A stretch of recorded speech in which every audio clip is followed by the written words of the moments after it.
Alors, au cours des derniers mois, avec la situation qu'on a vécue, dans certains cas, on a voulu envoyer des travaux aux élèves avec des consignes. Des fois, les élèves avaient une pièce jointe, ils pouvaient faire imprimer un document, ou tout simplement, il y avait des pages à compléter dans un cahier papier, ils pouvaient écrire un texte, mais ensuite, on cherchait à ce que l'élève puisse nous le retourner et qu'on puisse tout centraliser au même endroit. Alors, la possibilité ici de créer un devoir et de créer une forme de boîte de dépôt, si on peut dire, peut être une belle possibilité dans ce cas-ci. Ça peut être aussi un projet en classe où finalement on crée le devoir sous format boîte de dépôt, puis les élèves vont pouvoir venir ajouter leurs pièces jointes et nous, on va retrouver toutes les pièces jointes dans un seul et même dossier au nom du devoir. Alors, comment est-ce qu'on fait ça? On crée un devoir. Quand on a plusieurs devoirs puis qu'on classe par semaine, ça peut être intéressant d'ajouter au départ, par exemple, la matière scolaire qui est concernée par le devoir. Et là, par exemple, je pourrais écrire cahier numérique. Je viens coller, par exemple, complète les pages 9 et 10 de ton cahier numérique. Je pourrais dire même écoute la capsule suivante au besoin et je pourrais ajouter des ressources à mon devoir. Alors, ici, je n'ai pas nécessairement les pages 9 et 10. J'aurais pu les envoyer si je souhaitais que l'élève puisse imprimer, soit qu'elles sont dans mon Google Drive, je vais les chercher, soit que j'envoie un lien sur le web, soit que j'envoie un fichier qui est sur mon poste de travail, ou parce que je peux envoyer plus d'une pièce jointe, j'aurais pu envoyer et le fichier et une vidéo YouTube, ou tout simplement les consignes et envoyer le tout à l'élève. Je dis à une classe ou plusieurs classes. Donc ici, c'est possible de choisir plus d'une classe à la fois pour envoyer le devoir à un ou des élèves. Alors des fois, ça pourrait concerner que quelques élèves pour un projet en particulier, par exemple, ou un devoir en particulier. On peut venir choisir ici les points qu'on attribue ou tout simplement on veut donner de la rétroaction, mais pas nécessairement de note. On ne dit pas note, on peut y attribuer une date limite. Alors, moi, pour les besoins de la cause, là, je vais y aller avec, dans une semaine. Et ensuite, je peux y ajouter un thème. Et là, je pourrais dire, là, vous voyez que les dates ne fonctionnent pas là, parce que ce n'est qu'un exemple type là, d'une classe. Mais là, j'irai chercher, par exemple, la semaine concernée ou travaux à compléter ou le thème souhaité. Et là, on pourrait même joindre une grille d'évaluation si on le souhaite. Et là, c'est pas l'intention ici.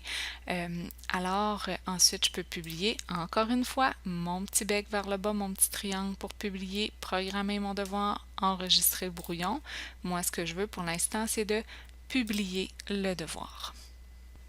Alors, rendons-nous maintenant dans l'interface élève pour voir le devoir qui vient d'être publié, qui s'appelle Maths, cahier numérique. Alors, l'élève va recevoir son devoir. Là, présentement, il n'y a aucune pièce jointe. C'était simplement pour donner un exemple, mais il aurait pu avoir une vidéo à écouter ou les pages à imprimer ou tout simplement des photos à consulter. Et là, à ce moment-là, l'élève va afficher le devoir. Et au moment, il va réaliser sur papier les différentes, la réalisation qu'il a à faire. Et ensuite, il va ajouter à son devoir des pièces jointes qui viennent soit de son drive, soit des liens qu'il va ajouter ou tout simplement des fichiers. Si je suis sur un téléphone ou si je suis également sur un iPad, alors je pourrais aller chercher dans la pellicule photo des photos que j'ai prises. Il peut également être possible d'utiliser une application comme Note ou Genius Scan qui permet alors de prendre en photo mais également de numériser puis d'envoyer au format PDF les pièces jointes là, qui ont été prises en photo. Alors ici, je pourrais aller joindre le fichier et là, à ce moment-là, je pourrais aller chercher mon fichier. Je vais aller le chercher dans mes pièces jointes. Là, pour l'instant, je vais juste prendre deux petites photos. Une prendre une photo à la fois. Je pourrais ajouter une autre.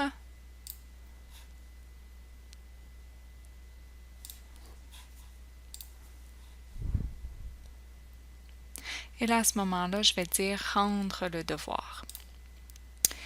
Voilà les deux pièces jointes qui seront ajoutées à Maths, le devoir, mais étant donné qu'il s'agit d'une boîte de dépôt, ou tout simplement, dès qu'on crée un devoir, il y a un dossier qui se crée au nom du devoir. Alors, il y aura maintenant un dossier, puis dans le dossier de l'élève Annie Marois, il y aura alors diapositive 11, diapositive 12.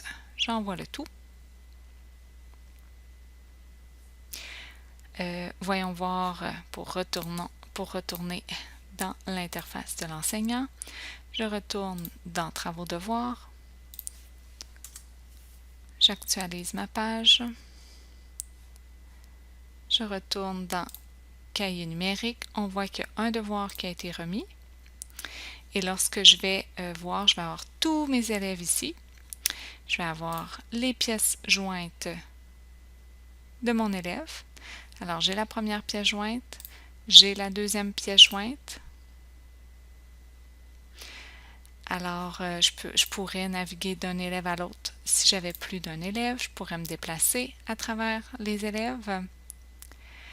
Et tout ça est créé et enregistré dans un dossier au nom du devoir Maths, cahier numérique. Et le tout se retrouve dans mon Drive.